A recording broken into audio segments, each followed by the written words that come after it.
Good morning दोस्तों। उत्तराखंड के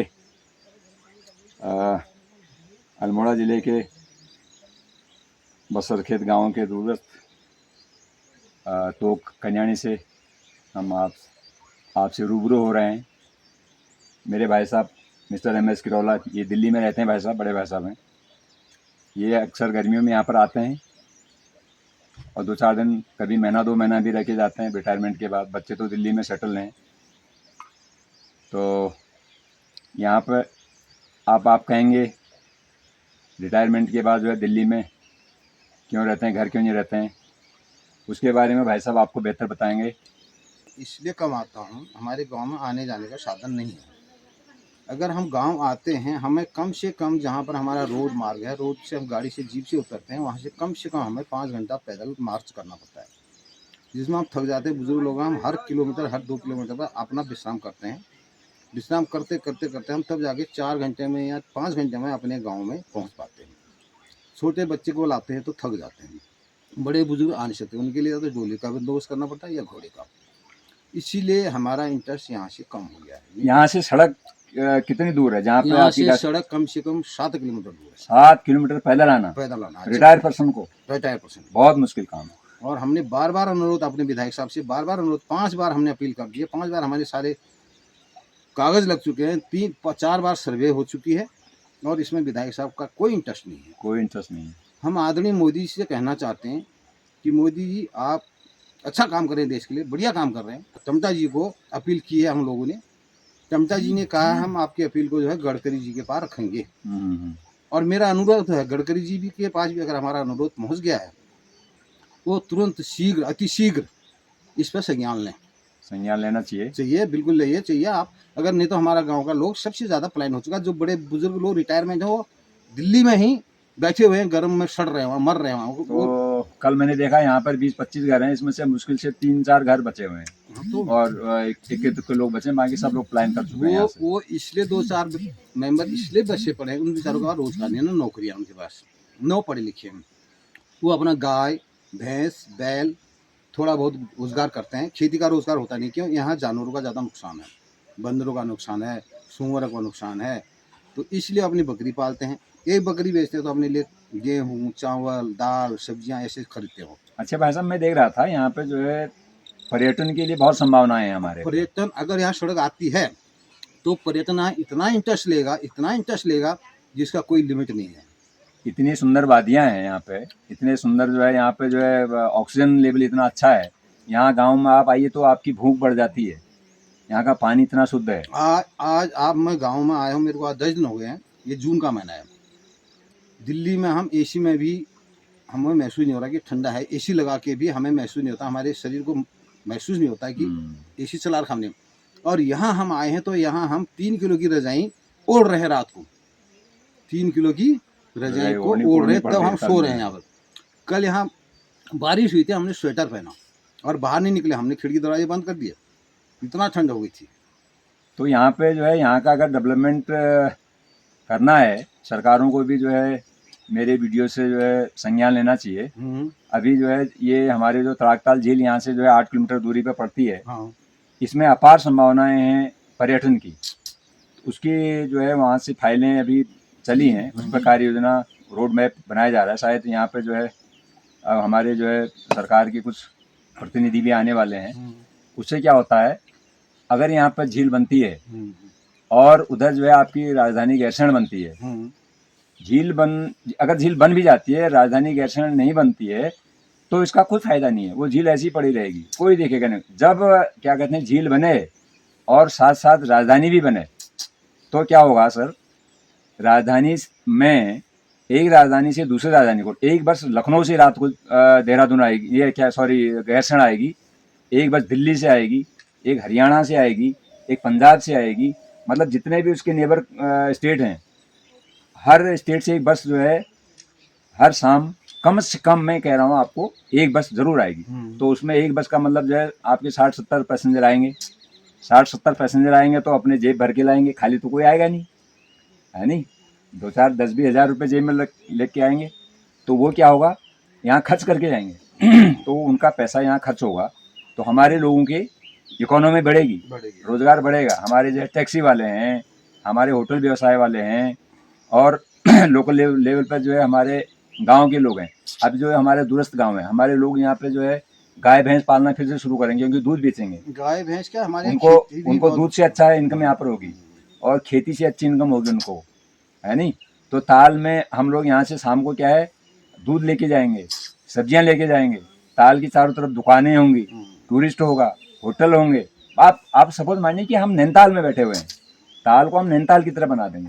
तो हम जो है सुबह जाएंगे वहाँ पे, और जितने हमारे बच्चे बाहर रहते हैं, जो है 2-4 हज़ार की नौकरी कर रहे हैं, दिल्ली विल्ली में नौकरी कर रहे हैं, क्योंकि यहाँ जो है वो ज़्यादा पढ़े लिखे नहीं है, नौकरी करेंगे तो कहाँ उनका खर्चा चल पाएगा।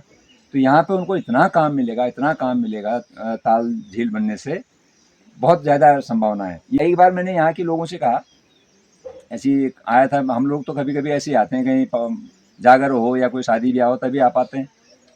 तो वहीं के ताल के पास का कोई बसर खेत के कोई बंदे थे, मैंने उनसे कहा कि यहाँ पे झील बनी। बोले अरे वहाँ हमारी तो खेती बाड़ी है, ये होगा, झील नहीं बननी चाहिए। मैंने कहा तुम्हें ये किसी ने बताया नहीं जो मैं बता रहा हूँ?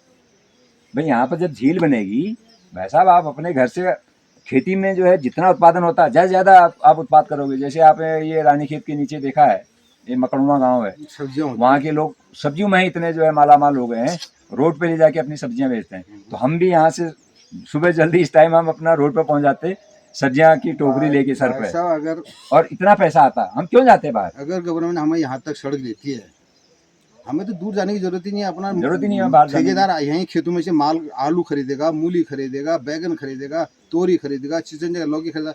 पिछले साल हमारे देव सिंह भाई साहब ने इसमें मूली बोई थी, थोड़ी सी जगह है, तो इसमें इन्होंने चैत के महीने में मूली थी, चैत बैसाख जेठ के महीने में मूली, एक मूली ½ केजी की हो गई थी। सोना उगने वाली जमीन, रेड मूली सोना थी, सोना। और रेड मूली थी। तो भाई साहब ने किसी को कहा, बोला भाई साहब थोड़ा मूली निकाल लो, 2-4 बोरे यहाँ से चुखुटिया पहुँचाओ। खच्चर किया यहाँ से उन्होंने, खच्चर को यहाँ से जहाँ सड़क है वहाँ तक एक खच्चर 500 रुपये लेता है।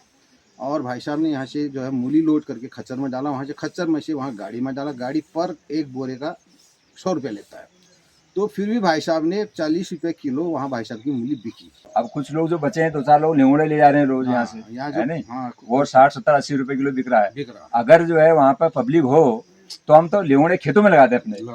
ये जो ये झाड़ उग रहा है खेतों में, बंजर हो गए खेत, यहाँ पे सारे खेत बंजर हो गए, इसकी मेड़ में हम जो है लिंगोड़े नहीं लगाएंगे भाई साहब? अरे इतना कमाई होगी उससे, हद से ज्यादा कमाई होगी। हमारे यहाँ की अरबी जो है ना, अरबी गजेरी जिसको अरबी कहते हैं हम, हमारे यहाँ की नंबर 1 की नंबर एक। आप उसको आलू की तरह कढ़ाई में पका, वो मक्खन हो जाता है, मक्खन हो जाता है। क्यों आप लोग खेती क्यों नहीं कर रहे? इसीलिए नहीं कर रहे कि आने जाने का साधन नहीं है। बिल्कुल बिल्कुल। नहीं तो हमारे यहाँ तो लोग लाखों रुपया सब्जियों में कमाए, बाहर भागे नहीं।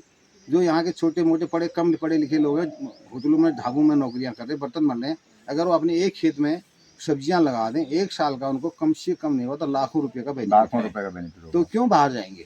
अपनी ठंडी हवा में रहेंगे, ठंडा पानी पिएंगे, अच्छा वातावरण है, शुद्ध है, प्रदूषण नहीं है, हैं, साउंड वो नहीं है, यहाँ पर कोई चीज़ का डिस्टर्ब नहीं है। तो गवर्नमेंट से हमारी बार बार रिक्वेस्ट यही होती है, गवर्नमेंट बिल्कुल शोर, फोन यहाँ पे सुन हो जाते हैं, कनेक्टिविटी नहीं है, इसीलिए लोग यहाँ अब ये टीवी चला तो ये तो सैटेलाइट से आपने डीटीएच लगा रखे हैं पर्सनल जो है, इसलिए थोड़ा समाचार मिल जाते हैं देश दुनिया में क्या हो रहा है। बाकी फोन से तो है, बात हो नहीं पाती किसी से। अब बच्चे गांव में आने के लिए, मेरे पोता पोती हैं, इतने खुश होते हैं गांव में आने के लिए, इतने खुश होते हैं, इतने मस्त रहते हैं, कहते गांव चलो।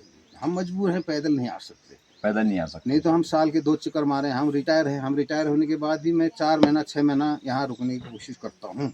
अगर कोई मेरे को जुकाम बुखार खांसी होती है, मेरे को दवाई लेने के लिए पूरा दिन, वो अभी शरीर में दमखम है, इसलिए आप, क्योंकि आप जो है फौज में भी रहे, फौज के बाद आपने दिल्ली में डीटीसी में नौकरी करी है। आप सपोज करो, अगर मुझे खांसी जुकाम कोई चीज़ होता है, अगर मैंने अपनी दवाई लेने के लिए जाना है, मैं अभी जाऊँगा चौखुटिया, वहाँ दवाई लूँगा, फिर वहाँ से पड़काऊँ। मैं शाम को 7 बजे से पहले यहाँ दवाई लेके नहीं आ सकता हूँ। सर कितने साल नौकरी करी है आपने डीटीसी में, भारत सरकार की? मैंने 33 साल 33 ईयर 7 महीना और 14 दिन। और उससे पहले 10-12 साल इंडियन आर्मी में भी भारत सरकार की आपने जो है सेवाएं की। 14 कुमाऊं में नौकरी की हमने, इंडियन आर्मी में 14 कुमाऊं, देश की सेवा के लिए भी आप लड़े हैं।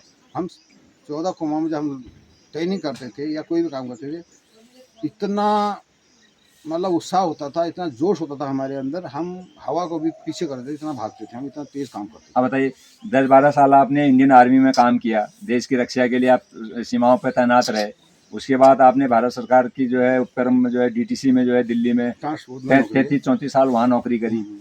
अब जो है अब क्या बचा है बताइए। लेकिन वो है कि बचपन में जो है गांव में बढ़िया खान पान था, अब इसलिए वो दम है अभी भी। अब 67 मेरी एज हो गई है। कई लोग कहते हैं बोला यार आप 67 के नहीं है, आप तो नहीं, 55 के लग रहे ये तो सोचने का विषय है। 67-70 का आदमी 7 किलोमीटर उबड़ खाबड़ में चल के यहाँ तक कैसे आएगा। हो। जैसे आ रहा हूँ, स्टार्टिंग में हम यहीं रहे, यहीं हमने खान पान किया, यहीं हमने दूध दही घी खाया और शुद्ध हवा ली, शुद्ध पानी पिया, इसलिए वो पानी का वो हवा का एनर्जी अभी तक हमारे शरीर में है। और बच्चे तो चले जाएंगे कूदते फांदते, लेकिन जो है जो बुजुर्ग लोग हैं उन वो समस्या उनके लिए है।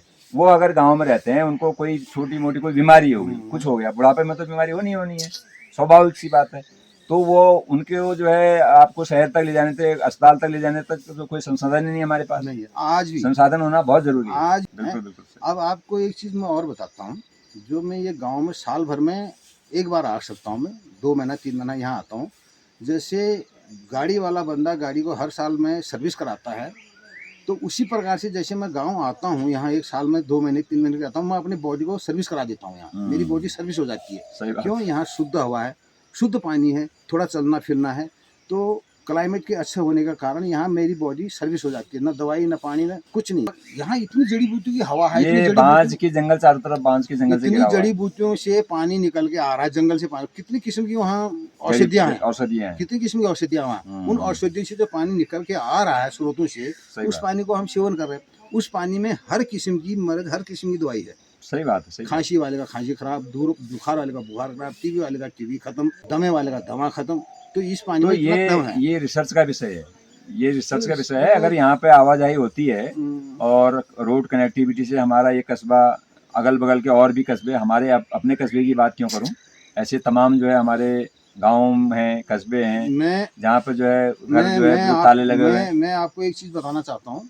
मोदी जी ने कई बार कहा है हम लोग कहते हैं लास्ट गांव है, और मोदी जी कहते हैं इसको फर्स्ट गांव।